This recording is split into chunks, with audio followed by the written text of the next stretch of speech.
اعوذ باللہ من الشیطان الرجیم بسم اللہ الرحمن الرحیم وَإِذَا عَلِمَ مِنْ آيَاتِنَا شَيْئًا اتَّخَذَهَا هُزُوًا أُولَئِكَ لَهُمْ عَذَابٌ مُهِينٌ۔ اور ہماری آیتوں میں سے کوئی بات جب اس کے علم میں آتی ہے تو اس کا مذاق اڑاتا ہے،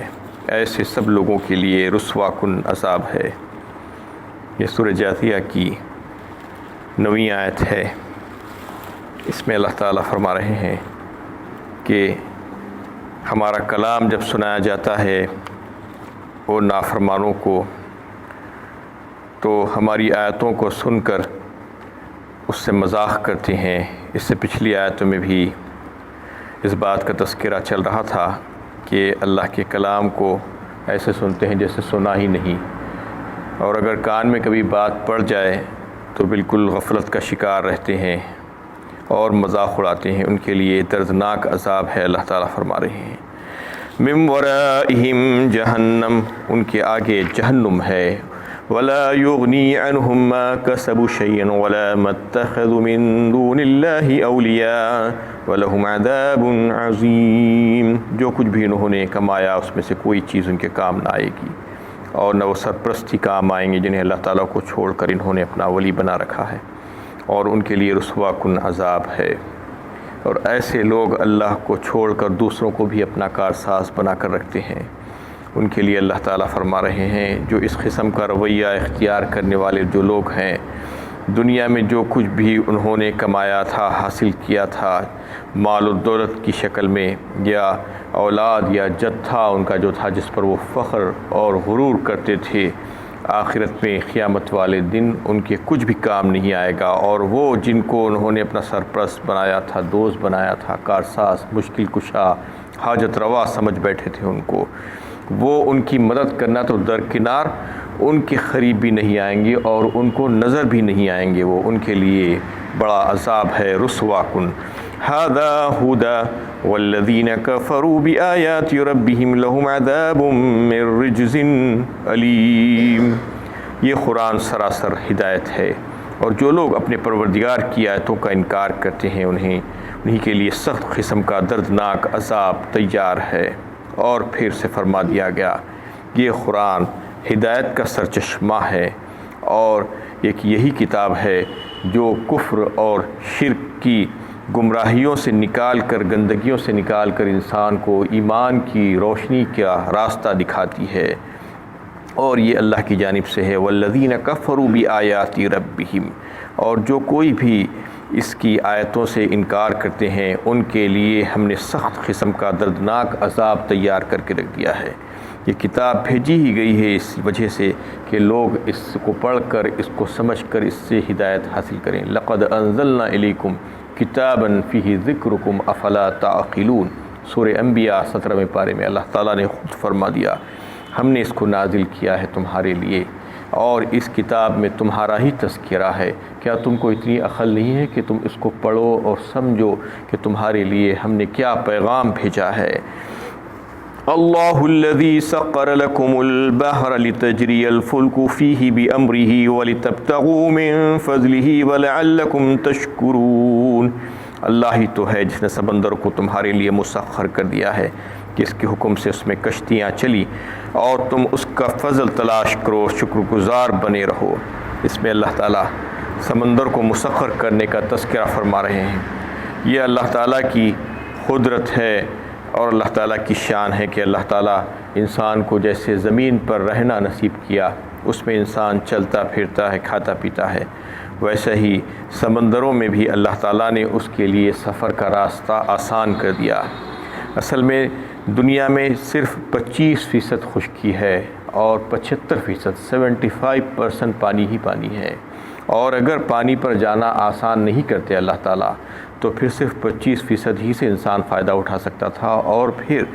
پانی میں سمندروں کے ذریعے سے جو فائدے انسان کو حاصل ہوتے ہیں وہ بہت بڑی تعداد میں حاصل ہوتے ہیں، اتنا فائدہ ہوتا ہے کہ اگر اس سے روک دیا جاتا تو انسان جو ہے بہت مشکل ہو جاتا انسان کے لیے، لیکن اللہ تعالیٰ نے اس کے لیے وہ سمندروں کو مسخر کر دیا۔ اس کا مطلب یہ ہے کہ اس کو تابع بنا دیا، اس میں جانا آنا اس کے لیے آسان کر دیا۔ دیکھیے کہ انہیں سمندر میں پانی میں جو ہے کہیں پہ کون سے بھی پانی میں اگر آپ کچھ پھینکیں تو فوراً اس میں اندر ڈوب جاتا ہے۔ پانی سیال شے ہے، لیکوڈ ہے، کوئی چیز اوپر نہیں ٹھہر سکتی جیسا زمین کے مٹی کے اوپر ٹھہر جاتی ہے، لیکن اللہ کی یہ شان ہے کہ اللہ تعالیٰ نے ہزاروں ٹن وزنی جو شپس ہوتے ہیں اس کو سمندر کے اوپر پانی کے اوپر جو ہے تیرنے لگا دیتے ہیں، اور پھر اس میں سامان بھی ہزاروں ٹن کا ہوتا ہے جو ایک ملک سے دوسرے ملک کا سفر کرتے ہوئے جو ہے چلے جاتے ہیں وہ۔ اور اگر جو ہے ہوائیں موافق نہ ہو، ماحول اور موسم موافق نہ ہو اور سازگار نہ ہو تو پھر وہ سمندر میں جو ہے جیسے کہ ویسے کھڑے ہو جائیں گے یا تباہ و برباد ہو جائیں گے۔ سمندر میں جانے کے بعد جو اس کی ہولناکیاں ہوتی ہیں اس کا اندازہ تو اس کو جانے کے بعد ہوتا ہے، جو لوگ اس کا سفر کرتے ہیں۔ یہ اللہ تعالیٰ ہی ہے جو لوگوں کو لے جا کر جو ہے واپس سلامتی کے ساتھ لے کر آ جاتے ہیں، ورنہ جو ہے وہاں پر جانے کے بعد بچ کر آنا بہت مشکل ہو جاتا ہے۔ وَمِنْ آیَاتِهِ الْجَوَارِ فِي الْبَحْرِ كَالْأَعْلَامِ إِنْ يَشَأْ يُسْكِنِ الرِّيحَ فَيَظْلَلْنَ رَوَاكِدَ عَلَى ظَهْرِهِ إِنَّ فِي ذَلِكَ لَآيَاتٍ لِكُلِّ صَبَّارٍ شَكُورٍ۔ سورہ شورى 25ویں پارے میں اللہ تعالیٰ نے اس کا تذکرہ کیا ہے کہ نشانیاں ہیں اس میں ان لوگوں کے لیے کہ جو سمندر میں جو دریا میں جو ہے جو کشتیوں کو چلاتے ہیں، بڑے بڑے جہاز جو ہے پہاڑوں جیسی، وَمِنْ آیَاتِهِ الْجَوَارِ فِي الْبَحْرِ كَالْأَعْلَامِ، اور اگر ہم ہواؤں کو روک دیں، إِنْ يَشَأْ يُسْكِنِ الرِّيحَ فَيَظْلَلْنَ رَوَاكِدَ عَلَى ظَهْرِهِ، تو اس کی پیٹھ پر جو ہے وہ کھڑے کے کھڑے رہ جائیں۔ جو بادبانی کشتیاں جو چلتی تھیں ابھی تک کا وہ تو ہواؤں کے دوش پر ہی چلتی تھی، لیکن یہ جو جہاز بھی جو چلتے ہیں، جو دیگر جو موٹر بوٹس یا بڑے بڑے شپس جو چلتے ہیں، حالانکہ وہ یعنی پاورفل انجنز کے ذریعے سے چلائے جاتے ہیں، لیکن اس کے لیے بھی ہواؤں کا سازگار ہونا انتہائی ضروری ہے۔ اگر طوفانی ہوائیں چلنا شروع ہو جائیں اور جو ہے سمندر میں طوفان آ جائے تو تنکوں کی طرح اڑ جاتے ہیں، وہ اتنے بھی جو ہے پاورفل انجن ہو دیجیے اس کو جو ہے چلا نہیں سکتے اور پھر سلامتی کے ساتھ واپس نہیں آ سکتے۔ اور اس کے ذریعے سے ہی اللہ تعالیٰ نے دنیا میں تجارت کو قائم فرمایا ہے۔ تجارت کی جو ہے جو ٹریڈ جو ہوتا ہے وہ بنیاد اس کی یہی ہے کہ ایک ملک سے دوسرے ملک کے بیچ میں جو سامان منتقل ہوتا ہے وہ صرف اور صرف کارگو شپس ہی کے ذریعے سے ہوتا ہے، زیادہ تر، بہت کم ہوتا ہے جو ایئر کارگو سے ہوتا ہے۔ تو اگر یہ بند ہو جاتا تو پھر تجارت ہی نہیں ہو سکتی تھی۔ اور اس کے علاوہ بھی بہت سے جو ہے فائدے اللہ تعالیٰ نے جو ہے سمندروں میں رکھ دی ہیں۔ وَمَا يَسْتَوِي الْبَحْرَانِ هَذَا عَذْبٌ فُرَاتٌ سَائِغٌ شَرَابُهُ وَهَذَا مِلْحٌ أُجَاجٌ وَمِنْ كُلٍّ تَأْكُلُونَ لَحْمًا طَرِيًّا وَتَسْتَخْرِجُونَ حِلْيَةً تَلْبَسُونَهَا وَتَرَى الْفُلْكَ فِيهِ مَوَاخِرَ لِتَبْتَغُوا مِنْ فَضْلِهِ وَلَعَلَّكُمْ تَشْكُرُونَ۔ سورہ فاطر 22ویں پارے میں اللہ تعالیٰ نے اس کا تذکرہ فرمایا ہے کہ یہ دو دریا ہے، ایک میٹھا اور ایک کڑوا، یہ دونوں برابر نہیں ہیں۔ وَمَا يَسْتَوِي الْبَحْرَانِ هَذَا عَذْبٌ فُرَاتٌ سَائِغٌ شَرَابُهُ، کہا جو ہے دریا اور ندی کا جو ہے کنویں کا اور چشمے کا جو پانی ہوتا ہے وہ میٹھا ہوتا ہے اور اس سے پیاس بجھتی ہے اور پینے والے کے لیے جو ہے اچھا ہوتا ہے، اور دوسرا جو پانی ہوتا ہے سمندر کا پانی وہ کھاری ہوتا ہے اور کڑوا پن اس میں ہوتا ہے، اس کو پی نہیں سکتا انسان۔ تو یہ دونوں دریا ہیں، دونوں دریا برابر نہیں ہیں، اللہ تعالیٰ فرما رہے ہیں وَمَا يَسْتَوِي الْبَحْرَانِ هَذَا عَذْبٌ فُرَاتٌ سَائِغٌ شَرَابُهُ وَهَذَا مِلْحٌ أُجَاجٌ وَمِنْ كُلٍّ تَأْكُلُونَ لَحْمًا طَرِيًّا، فرمایا انہیں مچھلی نکلتی ہے اس میں سے تازہ تازہ گوشت، فرما دیا اللہ تعالیٰ نے، یعنی بے شمار مچھلی نکلتی ہے اور وہ ایسی ہوتی ہے تازہ، اس واسطے کہا اس کو کہ اس کو ذبح کرنے کی ضرورت نہیں۔ سمندر سے جو انہیں مچھلی نکلتی ہے اس کو بغیر ذبح کیے ہو کہ جو ہے انسان استعمال کر سکتا ہے، یعنی کون سے بھی پانی سے نکلے پائے، تو اس کو جو ہے تازہ گوشت اللہ تعالیٰ کہا۔ اور ہزاروں لاکھوں ٹن مچھلی انسان نکالتا ہے اور استعمال کرتا ہے، اس کی غذا ہے یہ لحمن طریًّا وتستخرجون حلیۃ تلبسونہا، اور پھر جواہرات نکالتا ہے، موتی اور مونگے نکالتا ہے جو تمہارے زیورات کے کام آتے ہیں، تم اس کو زیور کے طور پر پہنتے ہو، اللہ تعالیٰ فرما رہے ہیں۔ یہ جو ہے اس میں فائدے ہیں۔ وَتَرَى الْفُلْكَ فِيهِ مَوَاخِرَ لِتَبْتَغُوا مِنْ فَضْلِهِ، اور تم دیکھتے ہو کہ کشتی پانی کو پھاڑتے ہوئے چلتی ہے کیسے، اور پھر تاکہ تم اس سے اللہ کا فضل تلاش کرو اور تاکہ تم شکر گزار بندے بن جاؤ۔ یہ ساری نعمتیں اللہ تعالیٰ دینے کے بعد اس کا تذکرہ فرما رہے ہیں کہ یہ ہم نے اس لیے دی ہے کہ تم اس سے فائدہ بھی اٹھاؤ اور پھر فائدہ اٹھا کر تم اللہ تعالیٰ کا شکر ادا کرنے والے بندے بن جاؤ۔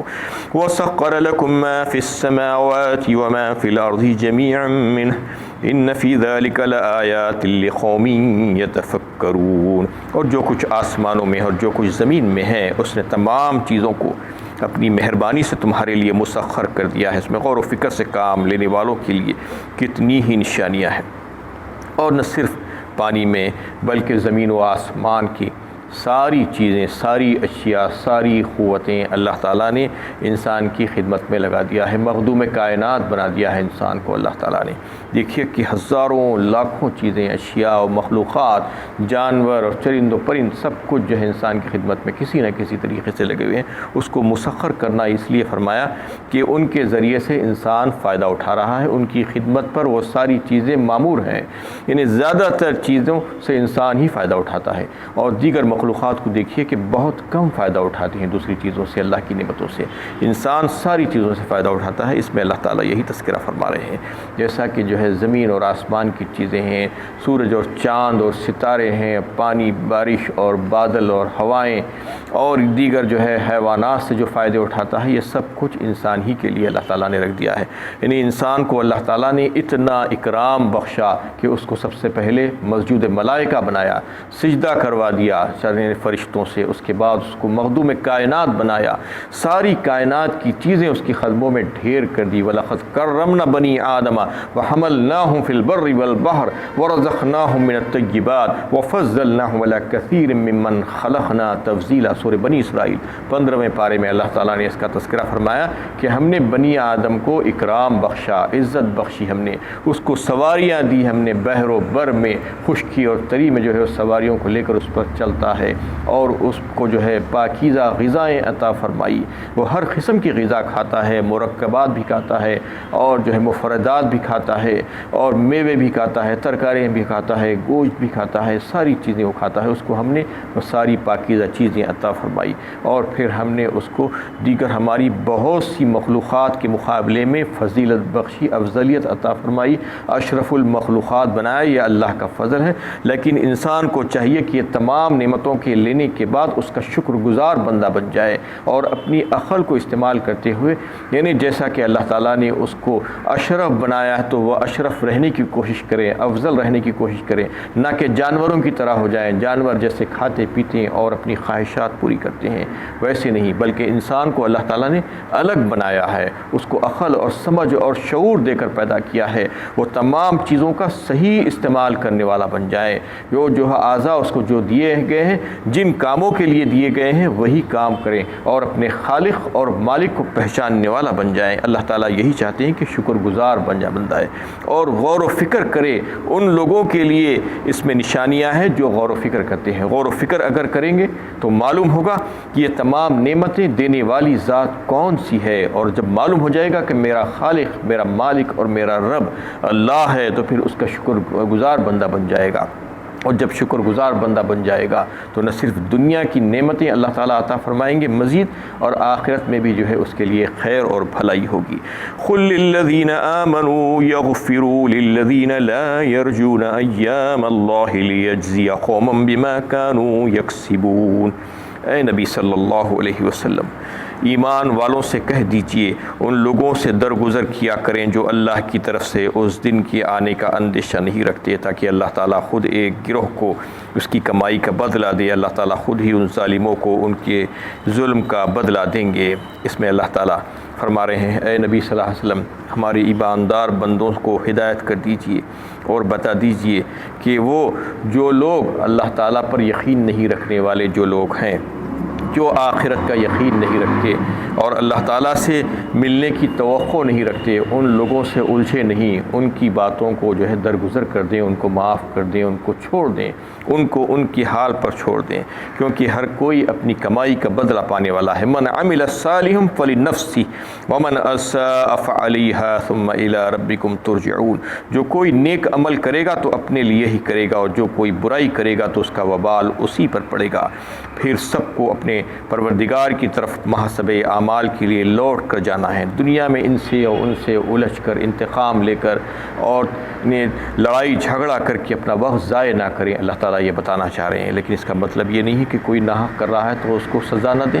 سزا بھی دینا ہے، جیسا کہ جو ہے جہاد کا حکم آیا تھا۔ یہ جہاد، بعض مفسرین کی رائے یہ ہے کہ یہ آیتیں جہاد کے حکم سے پہلے کی ہیں، جب تک کہ جو ہے مسلمانوں کو اپنا ہاتھ روک کر رکھنے کے لیے کہا گیا تھا۔ جب مسلمان انہیں قوت آ گئی ان کے پاس اور اس قابل ہو گئے کہ وہ بھی جو ہے مقابلہ کر سکتے ہیں، تو پھر ان کو حکم دے دیا گیا کہ جو ناحق تمہارے اوپر ہاتھ اٹھاتے ہیں،